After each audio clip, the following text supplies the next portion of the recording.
I'm sure you've heard the stories of the strange town in Oregon. You know, the one with that rundown tourist trap whose elder owner is only after your money. And I'm even more sure that you know the story of the owl lady in that realm of boiling something or what have you. But I've saved the best of all. A story about young teens getting lost in a world unlike your own. A world with a tad bit more tadpoles.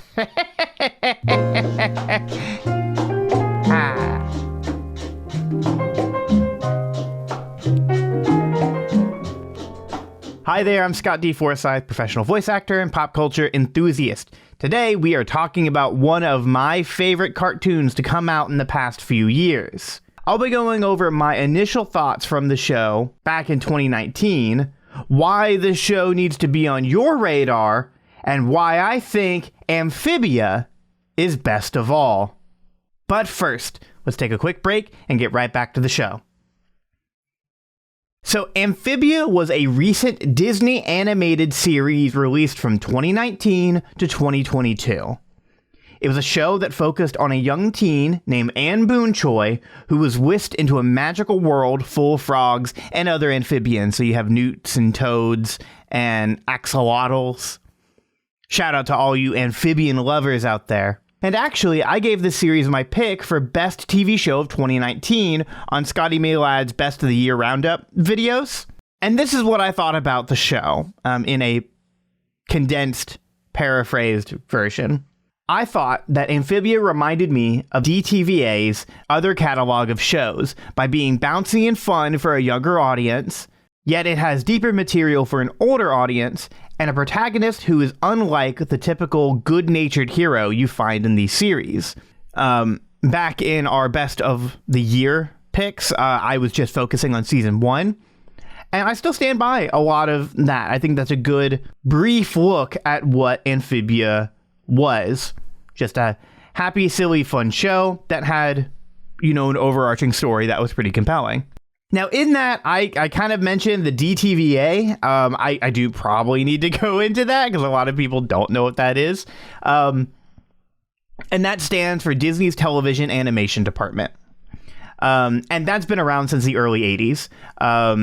Its history is full of a bunch of shows that I grew up with, shows that I love, a lot of shows that people would be familiar with. Back in the 80s, the Disney Afternoon pretty much carried the network, which we got to see in the recent Rescue Rangers movie, the 2022 Rescue Rangers.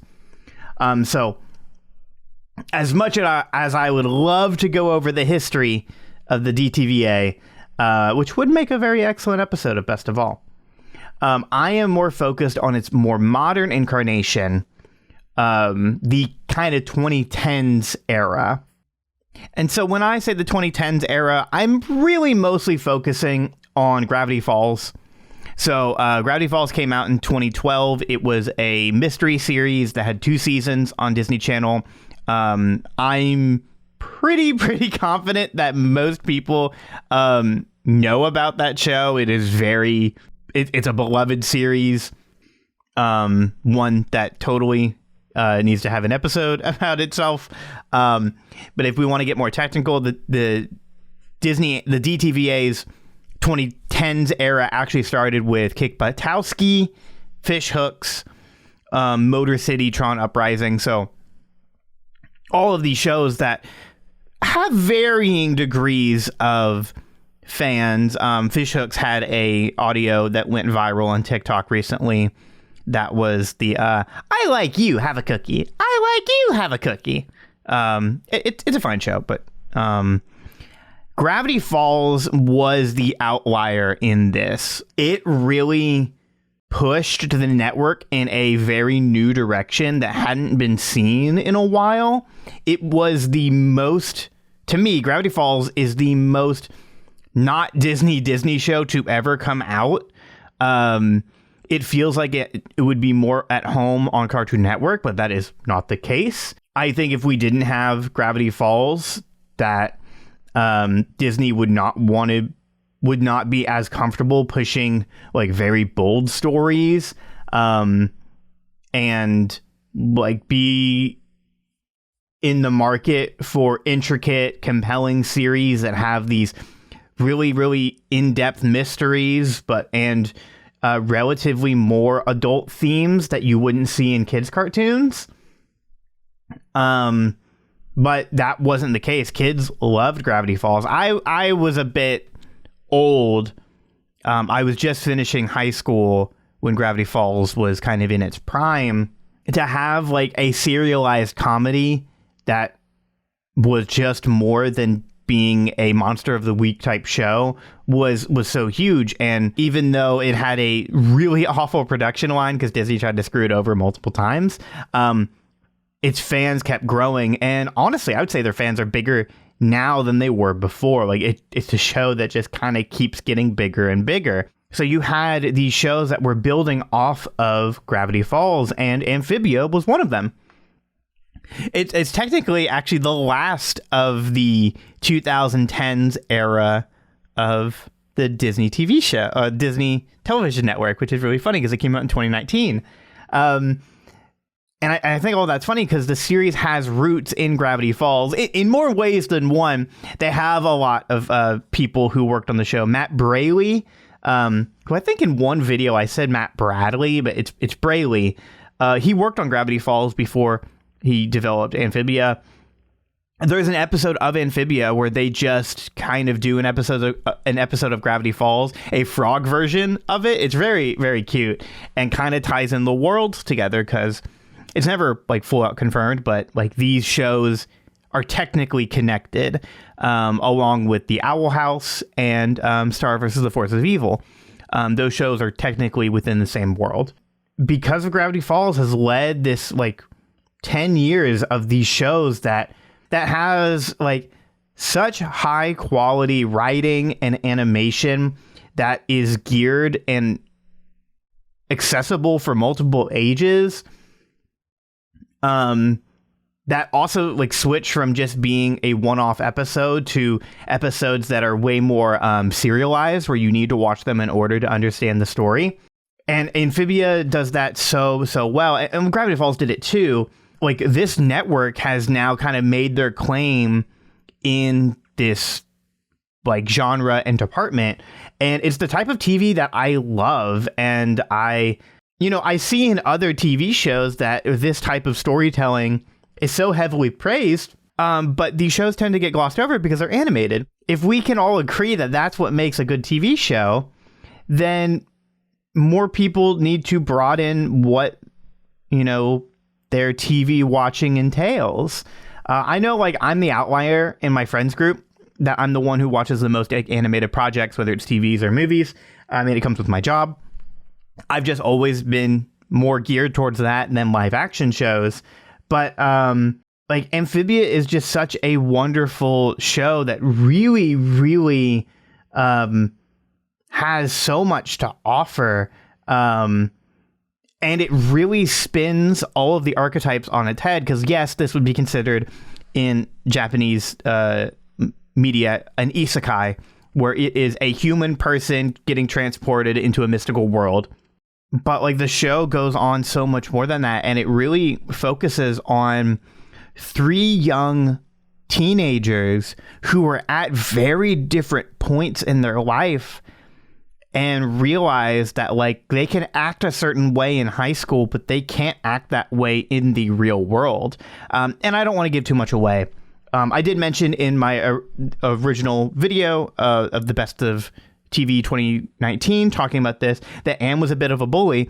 She has a friend named Sasha who is straight up manipulative, who is a bully, who is only hanging out with these 2 girls because she knows that she can kind of get them to do whatever she wants to do. And that comes up even within season 1. And when Anne finally stands up to Sasha, like they could have just easily written off Sasha and made her like this villain, but then she has this like really, really solid like villain redemption arc that is like on the level of like Zuko from Avatar: The Last Airbender. And that's just like one aspect of the show. Even like more, you have like the surrogate father figure, who is like exceptionally funny. That's Hot Pop, who is played by Bill Farmer, who many of you may not know who Bill Farmer is, but that's Goofy. Like that's the classic voice actor for Goofy. He plays in this series. And you have Sprig and Polly, who are relatively newer actors. Polly is voiced by, I forget her name. Let me look it up because I don't want to undermine them. Sprig is played by Justin Felbinger. Not exactly fully sure on who he is. I think he was in Infinity Train. And then Polly, who's this little pollywog, is played by Amanda Leighton. She is apparently known for her reoccurring roles as Emma on The Fosters. And then I know her most as the new voice for Blossom in the Powerpuff Girls, in the reboot of that. She's phenomenal and a wonderful actress and brings a lot to the character of Polly, who's just kind of seen in the beginning as like the tough younger sister, who then like really grows into this very interesting character. To when the series ends, there's talk amongst a lot of the fan base to have Polly lead her own series. And it's like so neat to see a side character really grow literally into a character. But then like Anne Boonchoi is played by Brenda Song, who is this exceptional actress who, I mean, kids... Yeah, young people in my age would know her as London Tipton from The Sweet Life of Zack and Cody. I almost said Sweet Life on Deck. But she's just this like exceptional actress who is so good at everything she does. And she really gives like a powerful performance as Anne. You could tell that she really related a lot to this character, especially being a Thai American character. Now, I believe Brenda Song is half Thai. Yes, if I'm wrong. No, I don't think I am. But that's like a big focus of the show, that Matt Braley, like, who is Thai American as well, like created this whole series off of his personal life and his interests. Like, this series was heavily influenced by The Legend of Zelda and Chrono Trigger, which is like not some deep cuts for video games, but like some very specific video games that you can totally see. There's a robot in this that they call him Frobo later on in the series. He's introduced in season 2, who looks just like Robo from Chrono Trigger, which I love. And actually having a Thai American character is really unique. And in season 3, we get to see a lot more of Anne's family. And they really go into the aspect of like Thai culture, and it's so unique and it's so heartfelt.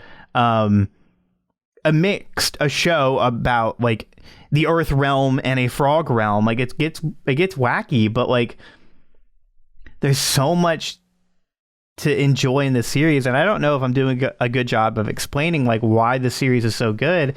It's just something that like I deeply love. I love this type of story. I love this type of humor. It like hits every single note of like everything that I love in animation.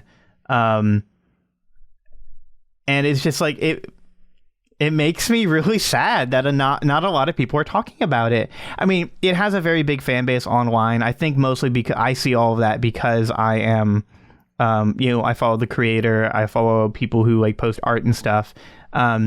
But it seems like, Gravity Falls is heavily remembered and The Owl House is heavily remembered, which is still going on kind of, and is more in the zeitgeist.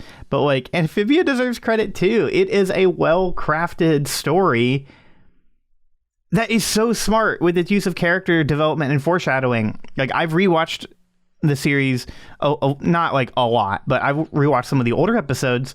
They were doing a marathon on Disney XD, and I didn't realize how much was foreshadowed that like just went over my head. That obviously I can't talk about here, but you have to take my word for it. It's so impressive. It's like the same level of intricacies. Yep, that's the right word. And investment that you would find in Gravity Falls. Like, that DNA of what made that show so good, like, inspired like what works in this Disney television format. And it's so wonderful. It's out of this world, both literally and metaphorically. Like, there's so many solid actors in it that, you know, I thought about going in and delving deeper, but I like who I focused on, just the main cast. I did talk about Sasha. She's voiced by Anna Akana, who I freaking love. I think she is the best at everything. I just wanted to give a shout out to Anna Akana in case she hears this. But it's a series that I just deeply love, and I really wish it lasted more than it did. I wish we got two more seasons out of this, but I fully respect Matt Braley for telling the story he wanted to tell. I think it's more important to tell an impactful, concise story than to tell one that maybe goes a little bit too long because it's just fun. But it's a show and series that is, you know, your typical girl gets lost in a magical world, needs to find her way back home, but quickly it becomes so much more than that. And it's something that I fully recommend to everybody.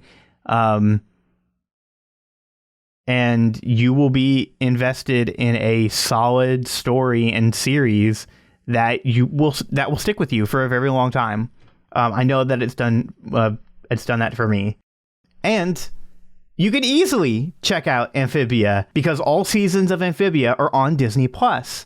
Now, the final episodes of the series aren't added until June 22nd, 2022. So by the time when this episode releases, not all the episodes will be out, but they will be eventually. So that's the perfect week to talk about it, of like, hey, catch up, watch a little bit, and then by Wednesday when this releases, everybody will, the whole show will be out there and it'll be ready for you. Yeah, you gotta watch this show. You gotta see how special it is. So there's the what's what on Amphibia. If you have any other thoughts on the DTVA, feel free to email us at mail@ScottyMeLad.com. Once again, that is mail@ScottyMeLad.com. And your letter might even be read on the show. You can also stay up to date on all things best of all on Twitter @ScottyMeLad. And hopefully you've taken something out of this episode and will give Amphibia a shot. Please do. It's worth it. But best of all, you were a listener. And we at ScottyMeLad, thank you. And that's my closer.